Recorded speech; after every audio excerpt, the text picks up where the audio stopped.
अशोक खरात प्रकरणी इतर नेत्यांची चौकशी कधी होणार? सामाजिक कार्यकर्त्या अंजली दमानिया यांचं पोलीस महासंचालकांना पत्र. सुनील तटकरे आणि इतर नेत्यांची चौकशी करण्याची मागणी. एसपींकडे फक्त जगदंबा आणि पतसंस्थेची होणार, तर राजकारण्यांची, रुपाली चाकणकरची, सुनील तटकरेंची, सगळे झालेल्या व्यवहारांची, एकनाथ शिंदेंची, शेलारांची, चंद्रकांत पाटलांची, सगळ्या पक्षातल्या झालेल्या या राजकारण्यांची चौकशी कोण करणार? अशोक खरात यांच्या सगळ्या नेत्यांसोबत असलेल्या संबंधांवर चौकशी करून खुलासा करण्याची गरज. अशोक खरातच्या सगळ्या आर्थिक व्यवहारांची माहिती जाहीर करा, अंजली दमानियांची मागणी. 2 महिन्यात यांच्यासोबत इतर नेत्यांची देखील चौकशी करा, असं देखील अंजली दमानिया म्हणाल्या. तात्काळ ही सगळ्यांविरुद्धची चौकशी झालीच पाहिजे आणि त्याचप्रमाणे आज रुपाली चाकणकरांना आज बोलवण्यात आलंय. ऐकून आनंद झाला, पण आत्ताच्या घटकेला जी माहिती मिळते की त्या गाड्या बदलून जात आहेत, वकिलांना घेऊन जात आहेत, पुन्हा तेच होणार आहे. अर्ध्या गोष्टी या बोलतील, अर्धे खुलासे करतील. तर माझी एसआयटीला मी आता सातपुते मॅमना पण तीच रिक्वेस्ट करणार आहे की त्या वकिलांना तुम्ही बाहेर बसवा. चौकशी ही एकट्या रुपाली चाकणकरांची झाली पाहिजे, तरच खरं काय ते बाहेर येईल. नाशिकच्या इगतपुरीत अजून एक भोंदूबाबाचा वनविभागानं पर्दाफाश केला. इगतपुरी परिसरातील गिरणारे येथील चंद्रकांत माळीला अटक. भोंदूबाबाच्या घरातून वन्यजीवांचे अवयव जप्त. रानडुकराचे दात, सांबराचे शिंग, काळविटाचे शिंग, घुबडाचे अवयव, साळींदराचे काटे, मोरपीस, तलवारही जप्त. भोंदूबाबाला 2 दिवसांची पोलीस कोठडी. सांगली जिल्ह्यातील मिरजमधील संजय भोकरे यांच्या हत्येचा कट रचण्यात आला होता. या प्रकरणी ठाकरेंच्या शिवसेनेच्या 2 पदाधिकाऱ्यांना अटक. माजी शहर प्रमुख आणि माजी तालुका प्रमुखांना हत्येच्या कटात सहभाग असल्याचा आरोप. चुकीचा गुन्हा दाखल करून अटक केल्याचा दावा. शिवसेनेचा जिल्हा प्रमुख म्हणून जिल्हा पोलीस खात्याने केलेल्या ह्या आरोपांचा आणि ह्या गुन्ह्यांचा मी पहिल्यांदा फेटाळून लावतो. कारण जे पदाधिकारी माझ्यावर गेली अनेक वर्ष काम करतायत ते शिवसैनिक आहेत. ते लोकांच्या अडीअडचणीसाठी धावून जाणारे आहेत आणि त्यांची पार्श्वभूमी बघितली तर त्यांच्यावर अद्यापही कोणतेही गंभीर स्वरूपाचे गुन्हे नाहीत. नागपुरामध्ये 6 टन प्रतिबंधित मांगूर मासा जप्त. 4 आरोपी ताब्यात. कॅटफिश ओळख असलेला मांगूर मासा प्रतिबंधित श्रेणीत. माहितीनुसार बंगळुरूहून उत्तर प्रदेशकडे हा मासा नेला जात होता. पोलिसांच्या माहितीनुसार नागपूरच्या मत्स्य विद्यालयाची कारवाई.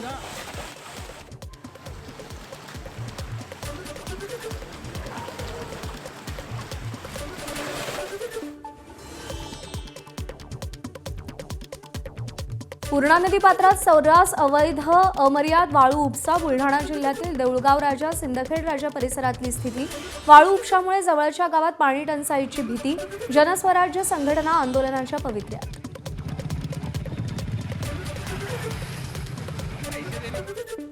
निदा खानला छत्रपती संभाजीनगरमध्ये लपवून ठेवणं. एमआयएमच्या नगरसेवक मतीन पटेलला चांगलंच महागात पडण्याची शक्यता. मतीन पटेलच्या कार्यालयात निदा खान राहत होती. ते अतिक्रमण करून बांधण्यात आलं होतं. महापालिका आता बुलडोझर लावून कार्यालय पाडणार आहे, तशी नोटीस त्यांना बजावण्यात आली आहे. गोंदियाच्या आमगाव इथे गॅस बुकिंगसाठी नागरिकांच्या रांगा. इंडियन गॅस एजन्सी समोर ग्राहकांची गर्दी. गॅस बुकिंगसाठी आमगावकरांची धावपळ.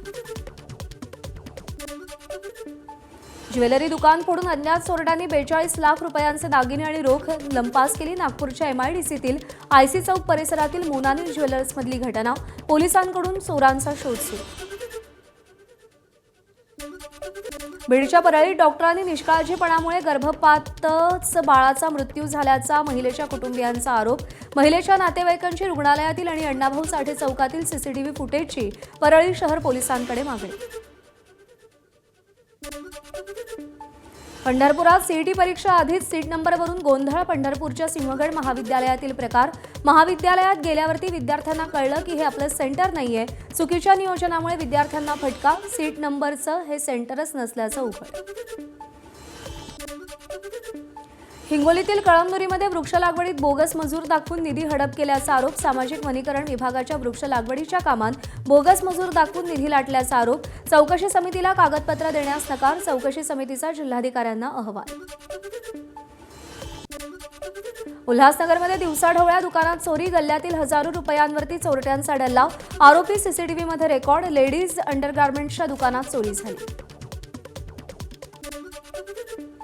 गडचिरोली पोलीस दलातर्फे जिल्हास्तरीय पोलीस पाटील समन्वय बैठकीचं आयोजन. कायदा आणि सुव्यवस्था, गंभीर गुन्ह्यांवर प्रतिबंध, व्यसनमुक्ती, तंटामुक्ती, सामाजिक सलोखा आणि अंधश्रद्धा निर्मूलन अशा विविध विषयांवर मार्गदर्शन. आरोग्य शिबिर घेत सगळ्या पोलीस पाटलांची आरोग्य तपासणी. 400 पोलीस पाटील उपस्थित. अंदमानात यंदा मान्सूनचं आगमन लवकर. आधी 14 ते 22 मे दरम्यान आगमनाचा अंदाज होता. आता ते आणखी लवकर होण्याची शक्यता. अंदमान ते कोकण हा प्रवास सहसा 21 दिवसांचा असतो. त्यामुळे सरासरी तारखेच्या आधीच अंदमानमध्ये मान्सून दाखल होण्याची शक्यता. रत्नागिरीत जिल्ह्यातील लांजा तालुक्यात अवकाळी पावसानं शेतीचं नुकसान. काल वादळी वाऱ्यासह अवकाळी पावसाची हजेरी. वादळी वाऱ्यासह आलेल्या पावसानं पपईचं 35 लाखांचं नुकसान. भंडारा जिल्ह्यात 1 ते 6 मे दरम्यान झालेल्या सोसाट्याच्या वाऱ्यासह अवकाळी पाऊस. 72 गावातील 802.10 हेक्टर क्षेत्रातील पिकांना फटका. कृषी विभागाचा प्राथमिक अंदाज अहवाल तयार. या आपत्तीमुळे 2123 शेतकरी प्रभावित. भात, मका, आंबा, भाजीपाला आणि अन्य फळ पिकांना याचा मोठा फटका. गोंदिया जिल्ह्यात वादळी वाऱ्यासह अवकाळी पावसाचा तडाखा. वादळी वाऱ्यानं अनेक झाडं उन्मळून पडली. झाडं विजेच्या खांबावर पडल्यानं देवरी शहराचा वीजपुरवठा खंडित झाला होता. कांद्याला 1 रुपया किलोचा भाव मिळतोय. विक्रीतून उत्पादन खर्चही निघत नसल्यानं शेतकऱ्यानं 2.5 एकरावरच्या कांद्याच्या 600 गोण्या पेटवल्या. धाराशिव जिल्ह्यातील भूम तालुक्यातील तिंत्रज इथल्या शेतकरी भगवान साबळे यांनी कांदा पेटवला. माझा 4 एकर कांदा होता, तर त्या ह्याच्यातला 4 एकर मधला 2.5 एकर कांदा आहे, हा पेटून दिलेला. 2.5 एकरावरला कांदा पेटून दिलेला आहे मी. तर हा कांदा काढण्यासाठी जवळजवळ 1 ते 1.5 महिना कालावधी गेला. आणि आता मी व्यापाऱ्याला फोन केला, तर कालची पट्टी, आज एका गाडीची पट्टी आलेली आहे फक्त 4,000 रुपये. तर काढणीचा आणि काटणीचा मजुराचा खर्च निघलेला नाही. माझ्यावर आज जवळजवळ 3 ते 4 लाख रुपये ह्याचा कांद्याचा लावणीपासून काढणीपर्यंत 4 लाख रुपये खर्च झालेला आहे. वाशिम जिल्ह्यात 33 गावांना पाणी टंचाई. 29 विहिरी आणि 6 खासगी बोरवेल अधिग्रहण. वाढत्या तापमानाचा फटका अनेक प्रकल्पांना. अनेक प्रकल्प कोरडे ठाक. नांदेड जिल्ह्यात उष्णतेच्या लाटेचा भुईमुगाला फटका. पानांची गळती आणि बुरशीजन्य रोगाचा प्रादुर्भाव. तर भुईमुग पीक वाळण्याचं प्रमाण वाढलंय. उत्पादनात घट होण्याची भीती. धुळे शहरासह जिल्ह्यात तापमानाचा पारा 42 अंशांवर. गेल्या काही दिवसांपासून शहरात तापमानात घट झाली होती. मात्र आता पुन्हा तापमानात वाढ झाल्यानं काळजी घेण्याचं हवामान विभागाचं आवाहन. धुळ्यात वाढत्या तापमानामुळे भाजीपाल्याची आवक घटली. परिणामी भाजीपाल्याच्या दरात वाढ. टोमॅटो 50 रुपये किलोंवर. कोथिंबीरीची जुडी 90 रुपयांवर. धाराशिवमध्ये सरकारच्या कंपनी धार्जिण्या भूमिकेमुळे शेतकऱ्याच्या पीक विम्याचं नुकसान. 93 कोटी रुपयांची रक्कम सर्वोच्च न्यायालयात जमा करण्याचे कोर्टाचे आदेश. तर स्थगिती नसतानाही 134 कोटी सरकारी वकिलांच्या म्हणण्यावर जिल्हाधिकाऱ्यांनी अडवून ठेवले. आमदार कैलास पाटलांचा आरोप. 93 कोटी रुपये जिल्हा स्तरावर उपलब्ध झाले होते, ती सुद्धा परत सर्वोच्च न्यायालयाकडे जमा करण्याची नामुष्की सरकारवर ओढवलेली आहे. हा निर्णय राज्य सरकारच्या चुकीच्या भूमिकेमुळं, कंपनी धार्जिन भूमिकेमुळं ही नामुष्की धाराशिव जिल्ह्यातील शेतकऱ्यांवर आलेली आहे.